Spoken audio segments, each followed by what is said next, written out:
un autre être tel qu'il est. Son panthéon est extrêmement traditionnel. C'est Molière, La Fontaine au même niveau, Corneille, Racine. Et si sa formation le fut un peu moins, il lit maintenant frénétiquement depuis l'âge de 16 ans. N'ayant pas été à l'école du tout, peut-être que je rattrape. Alors voilà, je rattrape. Je rattrape. Mais j'ai un boulot monstre. Chez les auteurs classiques, il aime donc Molière autant que La Fontaine, il apprécie l'exigence stylistique d'un Paul Valéry et a un avis très tranché sur la poésie de Rimbaud. Je pense que Rimbaud a une arrogance tellement intempestive qu'il ne, si on pouvait un tout petit peu théoriser rapidement, c'est qu'il n'a aucun souci d'être compris.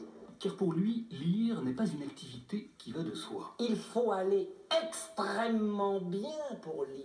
La lecture nécessite un climat particulier. Quant à l'interprétation, c'est encore plus coton, puisqu'il réclame du temps et de l'expérience. Il faut 30 à 40 ans pour dire correctement une phrase de Molière. Pas 10 ans, pas 15 ans, il faut 30 ans. Pour autant, notre homme est passé maître dans l'art de la citation.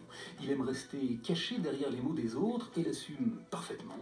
Qu'est-ce que tu veux dire avec tes propres mots? Au point que c'est désormais devenu sa marque de fabrique, au point qu'on aurait très bien pu vous le faire entendre des heures se livrer à son sport favori, mais rassurez-vous, nous nous sommes contentés de 15 secondes.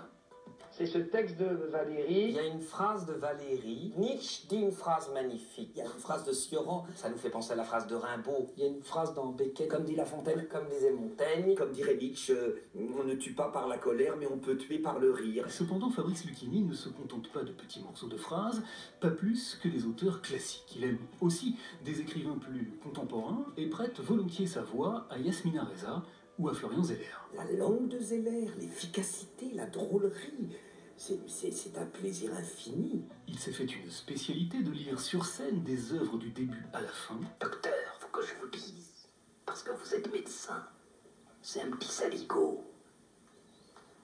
Il se touche. Et interprète ainsi très régulièrement le voyage au bout de la nuit de Céline depuis plusieurs dizaines d'années. Il passe pas beaucoup d'autobus le dimanche. Céline, l'un des écrivains les plus sombres de la seconde partie du XXe siècle. Quelle était votre plus grande joie dans la vie?